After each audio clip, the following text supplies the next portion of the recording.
গয়নার জন্মদিনের কেক কাটার সময় গয়না আয়ুষ্মানকে সাথে নিতে চাইলে আয়ুষ্মান তখন রেগে যায়, কিন্তু তারপরেও গয়না আয়ুষ্মানের হাত ধরা মাত্র আয়ুষ্মান একদম অদ্ভুত আচরণ করে। গয়নার সাথে কেক কাটতে চায় না। আলিয়া আয়ুষ্মানকে কালো জাদু করার কারণে গয়না তো আয়ুষ্মানকে কোনোভাবে টাচও করতে পারে না। এদিকে আলিয়ার দেওয়া ফটকা ফুটানোর সাথে সাথে বাড়ির সকলে চোখে দেখতে পারে না, কারণ ফটকার সাথে ঝাঁঝালো মরিচের গুঁড়া ছিল।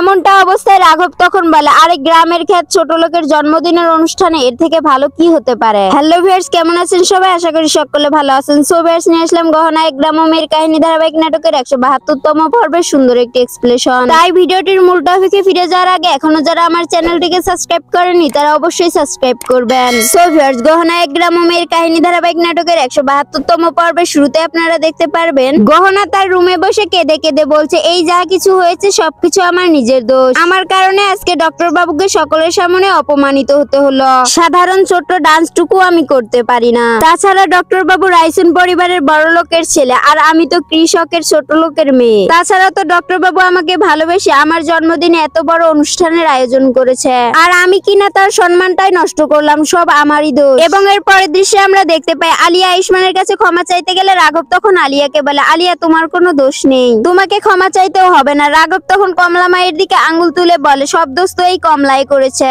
এতগুলো লোকের সামনে গয়না ডান্স করতে পারলো না বলে, যার কারণে তুমি আর আয়ুষ্মান ডান্স করতে গেলে ঠিক তখনই কমলা বাধা দেওয়ার কারণে তো এত কিছু ঘটে গেল।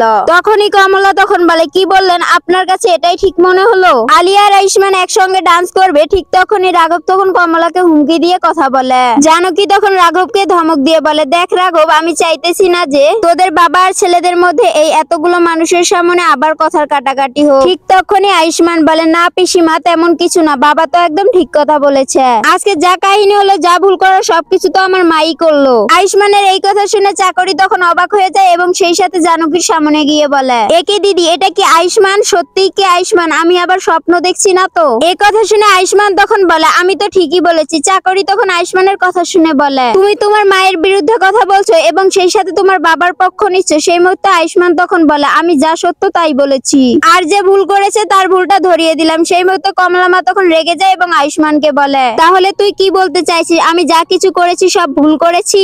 নিজের স্ত্রীর সামনে অন্য কি মেয়ের সঙ্গে ডান্স করাটাই তোর সঠিক মনে হলো? আয়ুষ্মান তখন রেগে গিয়ে তার মায়ের সঙ্গে কথার কাটাকাটি হলে, এইসব শুনে আয়ুষ্মান তখন রেগে যায় এবং তার মায়ের সঙ্গে কথার কাটাকাটি হলে জানকী তখন সকলকে ধমক দিয়ে বলে, ব্যাস অনেক হয়েছে, সকলের সামনে আমাকে এরকম বেয়াজ্জতি না করে যেটার জন্য গেস্টদেরকে আমন্ত্রণ করা হয়েছে সেটা করো। ঠিক তখনই কমলা মা রেগে যায় এবং আয়ুষ্মানকে বলে, যা এক্ষুনি আমার বৌমাকে নিয়ে আয়, যার জন্য এই অনুষ্ঠানের আয়োজন করা হয়েছে সেই এখানে নেই। এরপর আয়ুষ্মান গয়নাকে রুমে আনতে গেলে তখনই আমরা এদিকে দেখতে পাই গয়না একাই বসে রুমের মধ্যে কাঁদতেছে এবং বলতেছে, আমার ভুলের কারণে ডক্টর বাবুকে সকলের সামনে অপমানিত হতে হয়েছে, না আমাকে ডক্টর বাবুর থেকে ক্ষমা চাইতে হবে। এই বলে গয়না তখন আয়ুষ্মানের সামনে যেতে চাইলে সেই মুহূর্তে আয়ুষ্মান তখন গহনার সামনে এসে দাঁড়ায়। গহনা তখন আয়ুষ্মানের কাছে ক্ষমা চায় এবং বলে, ডক্টর বাবু, আপনি আমার জন্য এত সুন্দর আয়োজন করেছেন, কিন্তু আমি আপনাকে সকলের সামনে অপমানিত করলাম, আপনি আমাকে ক্ষমা করে দিন। এই আমি আপনার সামনে কান ধরে উঠবস করতেছি। এই কথা শুনে আয়ুষ্মান তখন রেগে যায় এবং গহনাকে বলে,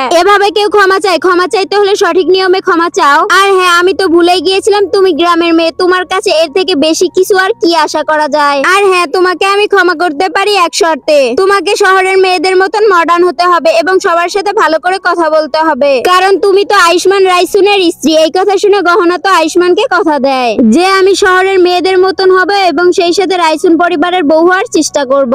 এই কথা শুনে আয়ুষ্মান তখন বলে, আচ্ছা ঠিক আছে, আমি তোমাকে ক্ষমা করে দিলাম। এই বলে আয়ুষ্মান গয়নাকে টাচ করতে গেলে কেমন জানি অদ্ভুত আচরণ করে এবং এর পরের দৃশ্যে আমরা দেখতে পাই গয়নাকে তখন কেক কাটার জন্য বলা হলে গয়না তখন আয়ুষ্মানকে বলে, ডক্টর বাবু আপনিও আসুন না, দুজনে একসঙ্গে কেক কাটবো। আয়ুষ্মান তখন রাজি না হলে গহনা তখন আয়ুষ্মানের হাত ধরা মাত্রই আয়ুষ্মান আবারও অদ্ভুত আচরণ করে এবং গহনাকে বলে, তোমার জন্মদিনের কেক তুমি তো একাই কাটবে তাই না? এই কথা শুনে গয়না অনেক কষ্ট পেলে তিন্নি তখন বলে, চলো ভাবি, আমি আপনার সঙ্গে কেক কাটি। গহনা এবং তিন্নি কেক কাটা শেষ হলে ঈশান তখন সকলের হাতে হাতে পার্টির জন্য ফটকাগুলো দিলে ফটকাগুলো ফুটানোর সাথে সাথে সকলেই তখন চোখে দেখতে পায় না, কারণ ফটকার মধ্যে ঝাঁঝালো মরিচের গুঁড়া ছিল, যার কারণে গয়না বলে, আলিয়াই তো এই ফটকাগুলো এনেছিল। এরপর কমলা মা তখন বলে, তাহলে তো আলিয়া এটা ইচ্ছে করে করেছে, যার কারণে গহনার জন্মদিনে কোনো না কোনো সমস্যা হয়। এরপর আয়ুষ্মান ওখানে আসে এবং আলিয়াকে বলে, আলিয়া তুমি কি ফটকার সাথে ঝাঁঝালো মরিচের গুঁড়াগুলো মিশিয়েছিলে? এই কথা শোনা মাত্র আলিয়া তখন মনে মনে বলে, এ কি, তাহলে কি আয়ুষ্মান সবকিছু জানতে পেরে গেল?